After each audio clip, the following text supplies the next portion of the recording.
आपका स्वागत है। दोस्तों जो आज का जो शिफ्ट हुआ है 10 मई का जितना भी शिफ्ट हुआ है फर्स्ट शिफ्ट का जो जीएस का क्वेश्चंस पूछा गया वो मैं बहुत अच्छे से करवाऊंगा। मैंने एसएससी जीडी का लगभग 10 से 15 वीडियो में एनालिसिस करवाया था और वो क्वेश्चंस कोई क्वेश्चंस रिपीट होता है या जो क्वेश्चंस आया है उसके अराउंड में आपको सारा क्वेश्चंस पढ़ के जाना है। ठीक है, तो जितना हो सकता है मैं जो क्वेश्चंस आया उसका वो भी करूंगा और उससे रिलेटेड जितना भी है मैं एनालिसिस उसका करूंगा। तो आप वीडियो पूरा देखें तभी आपको समझ में आएगा। देखिए दोस्तों जो पहला क्वेश्चन जो पूछा गया था वो पूछा गया कि भरतनाट्यम और ओडिसी दोनों से संबंधित व्यक्ति कौन है। तो देखिए यदि आपसे पूछ लिया जाए कि सोनल सिंह जो थे दोस्तों, सोनल सिंह ये भरतनाट्यम और ओडिसी यानी ये दोनों से संबंधित है। ठीक है, और हाँ देखिए दोस्तों जो ये जितना भी इससे रिलेटेड है जैसे नर्तकी हो गए और या किस नाट्यम से कौन संबंधित है ये जरूर पूछा जा रहा है। लगभग 2 नंबर का हर एक शिफ्ट में मैंने एनालिसिस किया है, पूछा जा रहा है।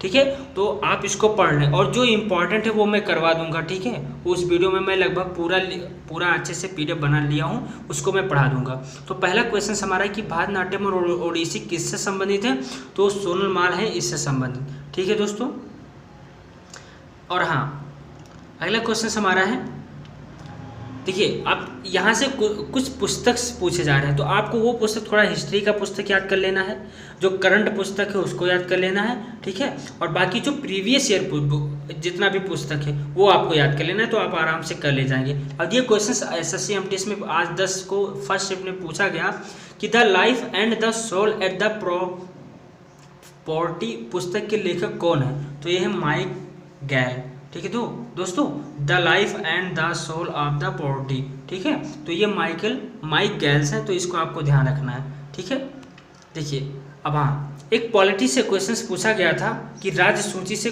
कौन संबंधित है। देखिए दोस्तों एक राज्य सूची होता है, एक केंद्र सूची होता है और एक समवर्ती सूची होता है। दोस्तों समवर्ती सूची जितने भी क्वेश्चन समवर्ती से बन रहे हैं क्वेश्चन वो आप कर लो, जितने भी राज्य सूची से बन रहे हैं, जितने भी केंद्र से बन रहे हैं। ठीक है, जैसे मान लिया सेना आ गया तो केंद्र से संबंधित है, जीएसटी आ गया तो समवर्ती से संबंधित है। ठीक है, और राज्य में कृषि यानी कि कृषि का जो देखभाल सूची मतलब हो गया कि कौन सा विभाग किसके डिपार्टमेंट में है, कहने का मतलब ये हो गया। ठीक है, तो जो राज्य सूची है वो है कृषि से संबंधित है। ठीक है, तो ये चीज़ आपको ध्यान रखना है। अगला क्वेश्चन हमारा है दोस्तों प्रार्थना समाज। देखिए सबसे पहले ये आप ध्यान रखो कि प्रार्थना समाज की स्थापना किसने किया था, तो प्रार्थना समाज की जो स्थापना किया था दोस्तों वो किए थे आत्माराम पांडु। किसने किया था, आत्माराम पांडु ने किया था।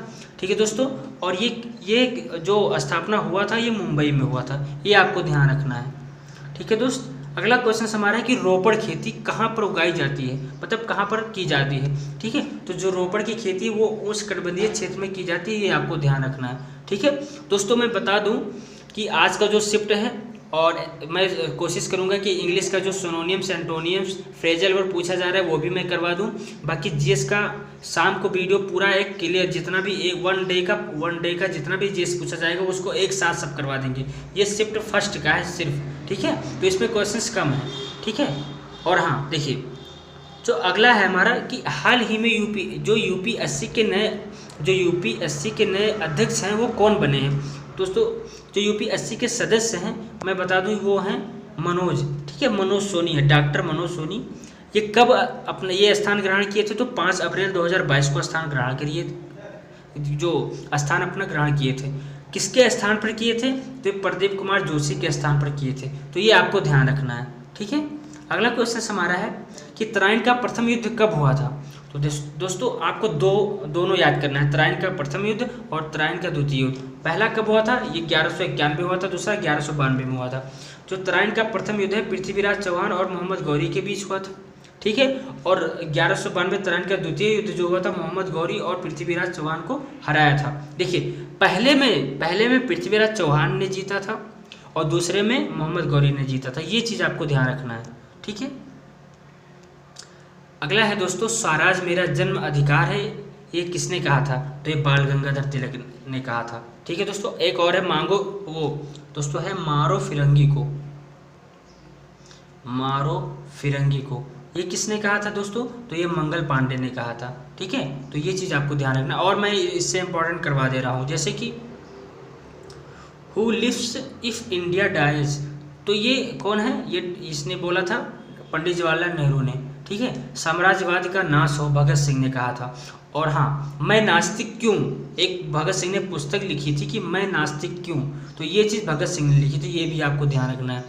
जय जगत बिनेवा भाव, हिंदी हिंदू हिंदुस्तानी, इसने बोला था भारतेंदु हरिश्चंद्र ने। मारो फिरंगी को मंगल पांडे, और इकबाल जिंदाबाद, इनकलाब जिंदाबाद भगत सिंह। तो इसका PDF मेरे टेलीग्राम चैनल पे मिल जाएगा, वहाँ पे आप इसको दोबारा से पढ़ सकते हैं, ठीक है। और अगला क्वेश्चन पूछा गया था कि ICC वर्ल्ड कप का 2023 कहाँ होगा। तो दोस्तों जो ICC वर्ल्ड कप 2023 होगा है, ये इंडिया में खेले जाने वाले वनडे वर्ल्ड कप की शुरुआत 5 अक्टूबर से होगी। और ये कहाँ होगा, ये इंडिया में होगा, ठीक है, ये इंडिया में होगा, 5 अक्टूबर से होगी। वही इसका फाइनल मुकाबला 19 नवंबर को अहमदाबाद के नरेंद्र मोदी स्टेडियम में खेला जाएगा, ठीक है। अगला क्वेश्चन हमारा है कि प्रधानमंत्री उज्ज्वला योजना कब शुरू की गई थी। तो ये 1 मई 2016 को शुरू की गई थी दोस्तों, ये आपको ध्यान रखना है, ठीक है। और इसके कनेक्शन में प्रति कनेक्शन 1600 रुपये वित्तीय सहायता भी प्रदान की गई थी, तो ये आपको ध्यान रखनी है, ठीक है। देखिए अगला क्वेश्चन हमारा है कि संवैधानिक उपचारों का अधिकार किस अनुच्छेद में है। तो ये आर्टिकल 32 में है, ठीक है, ये चीज़ आपको ध्यान रखना है, आर्टिकल 32 में है ये, ठीक है फ्रेंड्स, तो ये आपको ध्यान रखना है।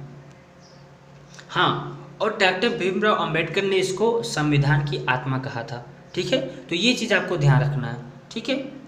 अगला क्वेश्चन हमारा है कि टीबी मुक्त भारत का लक्ष्य कब तक, यानी कि भारत जो है टीबी से कब तक मुक्त हो जाएगा। तो 2025 तक मुक्त हो जाएगा, ठीक है, ये चीज़ आपको ध्यान रखना है।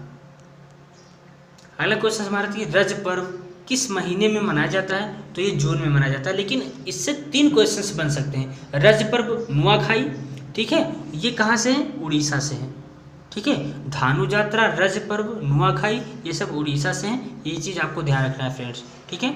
अगला क्वेश्चन हमारा है जो ये पुंग चोलम नृत्य का संबंध किस राज्य से है। तो ये है मणिपुर से, ठीक है, ये है मणिपुर से दोस्त, ये मणिपुर से, इसको आपको ध्यान रखना है, ठीक है। तो ये चीज़ ध्यान रखना है आपको। अब एक जनगणना से क्वेश्चन पूछा गया था दोस्तों, जनगणना में आप बहुत अच्छे से पढ़ के जाइएगा, क्योंकि मैं कुछ ऐसे टॉपिक्स बता दूं आपको, जैसे कि पुस्तक हो गया, और शास्त्रीय भाषा, और जो नाटक भारतनाट्यम हो गया, इससे कौन से रिलेटेड हैं, संतूर वादक के संबंधित कौन है, इससे रिलेटेड हो गया स्टैटिक जीके में, जनगणना से हो गया, पॉलिटी से आर्टिकल्स हो गया, कॉन्स्टिट्यूशन अमेंडमेंट हो गया, ये सब क्वेश्चंस हर बार पूछा जाता है, तो ये चीज़ आपको करके जाना है, ठीक है। अब देखिए ये जनगणना से पूछा गया था, जनगणना से क्वेश्चंस पूछे जाते हैं बहुत सिंपल, लेकिन बच्चे नहीं कर पाते हैं क्योंकि उनको वो अच्छे से पढ़ ही नहीं रहते हैं। अगर इसको पढ़ना है तो आप लूसेंट से भी जाके पढ़ सकते हैं, ठीक है। अब देखिए 2011 की जनगणना के अनुसार कितना जो इसका लिंगानुपात था वो कितना था, यानी कि 1000 पे कितनी महिलाएं थी, 1000 पे 943 महिलाएं थी, तो ये चीज़ आपको ध्यान रखना है, ठीक है फ्रेंड्स। अब देखिए, अब ये देखिए मैंने अभी बताया ना कि कौन से वाद्य यंत्र से कौन जुड़े हैं, ये जरूर पूछा जाता है, ये भी फर्स्ट शिफ्ट में पूछा गया कि उस्ताद अमजद अली खान किस वाद्य यंत्र से जुड़े हैं, तो वो सरोद वादक से जुड़े हैं। दोस्तों एक मैं और चीज़ बता दूं आपको, SSC MTS यदि आपको बीट करना है तो इस बार रीजनिंग और मैथ अगर आप इसमें से 50% भी कर ले जा रहे हैं तो आपका सिलेक्शन हो जाएगा, फर्स्ट क्वालिफाइड हो जाएगा। लेकिन अगर आपको सेकंड पेपर या MTS में क्वालिफाई करना है तो आपको इंग्लिश और GS बहुत अच्छे से आनी हो चाहिए। अगर आप रीजनिंग और मैथ ना भी मतलब ज़्यादा ध्यान दें तो आप इंग्लिश और GS में ज़्यादा ध्यान दें, तभी आपका सिलेक्शन हो पाएगा, ठीक है। तो हाँ, ये क्वेश्चन हमारा है कि उस्ताद अमजद अली खान कौन से वाद्य से हैं, तो ये है सरोद वादक, ठीक है। तो ये आपको ध्यान रखना है। हीराकुंड बांध किस राज्य में स्थित है, तो दोस्तों हीराकुंड बांध जो है वो उड़ीसा से स्थित है, उड़ीसा में स्थित है, ये आपको ध्यान रखना है, ठीक है। अगला क्वेश्चन हमारा है कि 2011 की जनगणना के अनुसार निम्न में से किस राज्य में दशकीय जनसंख्या वृद्धि दर सबसे अधिक रही, ठीक है, वो मेघालय रही। और निगेटिव जनसंख्या वाला कौन सा है दोस्तों, निगेटिव, ठीक है, निगेटिव वाला कौन है, तो ये है दोस्तों, आपको कमेंट बॉक्स में बताना है कि निगेटिव जनसंख्या वाला राज्य कौन है, ठीक है। तो हमारा जो क्वेश्चन जो मुझे मिला जेन्युइन क्वेश्चन वो मैंने आपको पढ़ा दिया, पूरा बता दिया, ठीक है। उससे बनने वाले क्वेश्चन अराउंड का क्वेश्चन भी मैंने एक्सप्लेनेशन बहुत कम दिया, इसलिए क्योंकि आप जल्दी से अपना इसको देख के अपना तैयारी